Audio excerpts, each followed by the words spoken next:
মুদিয়ালিতে সবাই এখানে লাইন দিয়ে খুব নিষ্ঠা ভরে মাকে বরণ করছেন।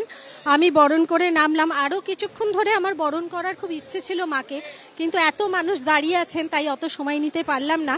এবং বরণের পরে একটু সিঁদুর খেলতেই হয়, না হলে সেটা কমপ্লিট হয় না। তাই দিদি একদম তাই। আর আমরা মনে হয় অপেক্ষাও করে থাকি, একটা দুঃখ তো থাকেই মা যাওয়ার, কিন্তু এইটার জন্য অপেক্ষা করে একটু সিঁদুর খেলবো সবাই। একদম, আমরা সবাই মিলে অপেক্ষা করে আছি সিঁদুর খেলবো। আর দিদিকে আমি এসে আগেই ধরেছি যে তোমার সঙ্গে আগে খেলবো, যেহেতু উনি মুদিয়ালির 1 নম্বর উদ্যোক্তা, মানে ওনার উদ্যোগেই সব কিছু হয়। তো একটু সিঁদুর আমরা খেলে নেব, একটু মজা করে নেবো। এবং এখানে খুব সুন্দর ধামসা বাজানো হচ্ছে। হ্যাঁ, প্রান্তিক মানুষরা এসেছেন, তারা ধামসা বাজাচ্ছেন। হ্যাঁ, তো এখানে আমার একটু আছে ধামসা বাজানোর ইচ্ছে আছে। আগে আমরা সিঁদুর খেলে নিই, তারপর ধামসা বাজানো।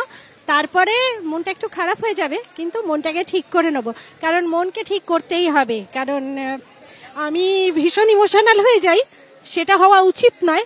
কারণ আমি মনে করি দুর্গাপুজো দিয়ে আনন্দ শুরু হয় এবং দোল দিয়ে শেষ হয়। সুতরাং সামনে অনেক আনন্দ আছে, এবং আমাদের মন খারাপ হলে কিন্তু মায়েরও মন খারাপ হয়ে যাবে। দিদি একটু দিয়ে সিঁদুর।